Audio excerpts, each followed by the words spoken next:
பொதுவாக வாட்ஸ்அப்புகளும் ஃபேஸ்புக்குகளும் பரவலானதற்கு பிறகு நிறைய நன்மைகள் நிறைய தீமைகள், அதில் பெரிய முசீபத்துகளும் நடந்தது. அதில் ஒரு முசீபத்து என்னென்னா, ஆங்காங்கே பராத்திரவு எதுக்கு, இது எதுக்கு, அது எதுக்கு, பள்ளிவாசலில் கூடுறது எதுக்கு, யாசின் ஓதுறது எதுக்கு, துவா செய்கிறது எதுக்கு, எல்லாம் என்னத்துக்கு பள்ளிவாசலுக்கு போகிறீங்க என்றெல்லாம் எழுத்தில் எழுதி நோட்டீஸுகளெல்லாம் கொடுத்தவர்கள் ஒரு கட்டத்தில் இப்போது இந்த தகவல் தொழில்நுட்ப உலகில் முன்னேறி குட்டி குட்டி வீடியோவை கரெக்டாக பராத் அன்னைக்கு ரிலீஸ் பண்ணிடுறாங்க.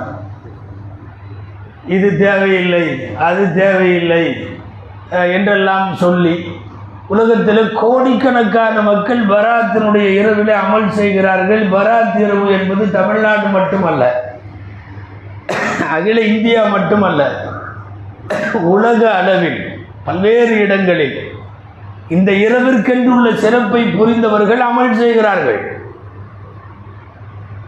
இல்லை இந்த இரவு சம்பந்தமாக வந்த ஹதீஸ், இந்த பலவீனம், அந்த பலவீனம், இந்த பலம், அவரு இவரு, ஆச்சா போச்சா அத்தர் பாச்சா நிறைய சொல்லி வீடியோக்கள் அனுப்பி மொத்தத்தில் என்னென்னா, ஒன்று கூடாத, தொழுகாத, மன்னிப்பு கேட்காத, நீட்டாக வழக்கம் போல் 1 மணி வரை நீ வந்து ஃபேஸ்புக்கில் இருந்துட்டு தூங்கிடு என்று சொல்லுவது தான் நோக்கமோ என்னவோ. எதற்கு இதை தடுக்கிறார்கள் என்று தெரியவில்லை. அவர்களுக்காக இல்லாவிட்டாலும் நம்முடைய மன நிம்மதிக்காக சில செய்திகளை சொல்ல வேண்டும். நாம் எந்த இரவிலே அமர்ந்திருக்கிறோம்? முதல் செய்தி, சஹீஹான 6 கிரந்தங்கள் என்று சொல்லப்படுகிற சிஹாசித்தாவில் உலக பிரபலமான கிதாபு திருமதி ஷரீஃப். திருமதி ஷரீஃபில் தனியாக ஒரு பாடம், ஷஅபான் மாதத்தினுடைய 15வது இரவு. பாடத்துக்கு தலைப்பே அதுதான். நான் சொல்லுவது ஹதீஸ் நூல், யார் வேண்டுமானாலும் ஆதாரமாக எடுத்து அந்த நூலிலே பார்த்து கொள்ளலாம். பாட நம்பர் 49. தலைப்பை என்ன போட்டிருக்கிறார்கள் தெரியுமா? எதையாவது பேசி கொண்டு வருகிற போது பராத்த இடைசர்களாகலாம் இல்லை, பராத் இரவு தனி தலைப்பு ஹதீஸ் நூலில். அவர்கள் கண்களிலே பட்டிருக்கலாம், அல்லது திருமதி போன்ற பெரிய மனிதர்கள் கூட இவர்களிடத்தில் பலவீனமாக இருக்கலாம்.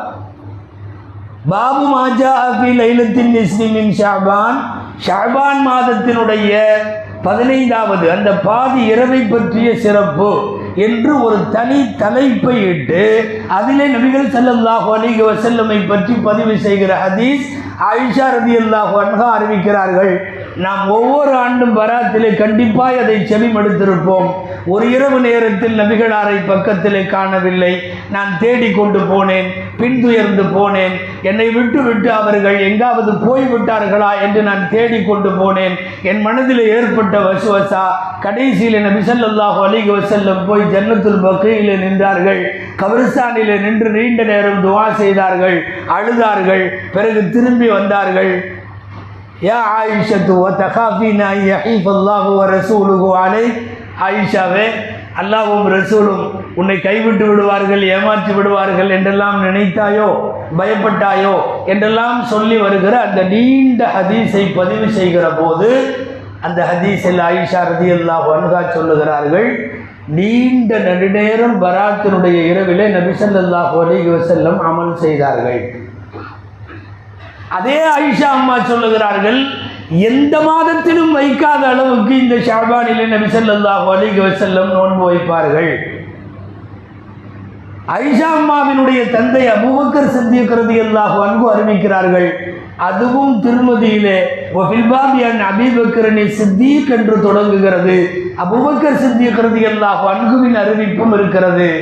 ஷபே பராத்தினுடைய ஷஅபான் மாதத்தினுடைய 15வது இரவில் நபி ஸல்லல்லாஹு அலைஹி வஸல்லம் சிறப்பாக நீண்ட நேரம் அமல்கள் செய்தார்கள். அதாவது அமல் செய்யறதுன்னு முடிவு பண்ணிட்டோம்னா ஒரு ஹதீஸ் போதும். புகாரி, முஸ்லிம், திருமதி, இப்னு மாஜா, நசை, அபூதாவூத் இந்த கிதாபுகளில் ஒரு ஹதீஸ் இருந்தால் போதும். ஒரு ஹதீஸ் அல்ல, எக்கச்சக்கமான ஹதீஸுகள். சிஹாசித்தா 6 கிதாபுகளில் இன்னொரு கிதாபு இப்னு மாஜா. இப்னு மாஜாவிலேயும் இதே பாடம், பாபு மாஜா ஃபீ லைலத்தின் நிஸ்ஃபி மின் ஷஅபான், ஷஅபான் மாதத்தினுடைய 15வது இரவு அந்த பாடத்துக்கு பேர். சரி, பாடத்தில் என்ன சொல்லுகிறார்கள்? அலி ரலியல்லாஹு அன்ஹு அவர்கள் அறிவிக்கிறார்கள், குமு லைலஹா வஸுமு நஹாரஹா, ஷஅபான் மாதத்தினுடைய 15வது இரவு வந்துவிட்டால் அந்த இரவிலே நீங்கள் நின்று இபாதத்து செய்யுங்கள், அந்த பகலிலே நோன்பு வையுங்கள். இது ஹஜ்ரத் அலி ரலியல்லாஹு அன்ஹு அறிவிக்கிற அறிவிப்பு. இன்னும் ஆயிஷா ரலியல்லாஹு அன்ஹா அறிவிக்கிற இன்னொரு அறிவிப்பும் பதிவாக இருக்கிறது. ஆயிஷா ரலியல்லாஹு அன்ஹா சொல்லுகிறார்கள், ஷஅபான் மாதத்தினுடைய 15வது இரவில், அந்த இரவை குறித்து நான் நபி ஸல்லல்லாஹு அலைஹி வஸல்லம் அவர்களிடத்தில் கேட்டேன். ரசூல் ஸல்லல்லாஹு அலைஹி வஸல்லம் சொல்லுகிறார்கள், பனு கல்பி என்கிற கோத்திரத்தாரினுடைய ரோமங்கள் நிறைந்த ஆடுகளினுடைய ரோமங்களை விடவும் அதிகமாக பாவங்கள் இருந்தாலும் அல்லாஹ் மன்னிக்கிறான். எனவே நான் இந்த இரவிலே அமல் செய்கிறேன் என்கிறார்கள் நபி ஸல்லல்லாஹு அலைஹி வஸல்லம். ஆடு எல்லாரும் வளர்ப்பார்கள். இந்த பனு கல்பு கோத்திரத்தார்களுக்கு மட்டும் கணக்கிலடங்காத முடிகள் கொண்ட ரோமங்கள் கொண்ட ஆடுகள் இருக்கும். எண்ண முடியாத பொருளுக்கு உதாரணமாக அவ்வப்போது அரபுகள் அந்த கோத்திரத்தின் ஆடுகளை சொல்லுவார்கள்.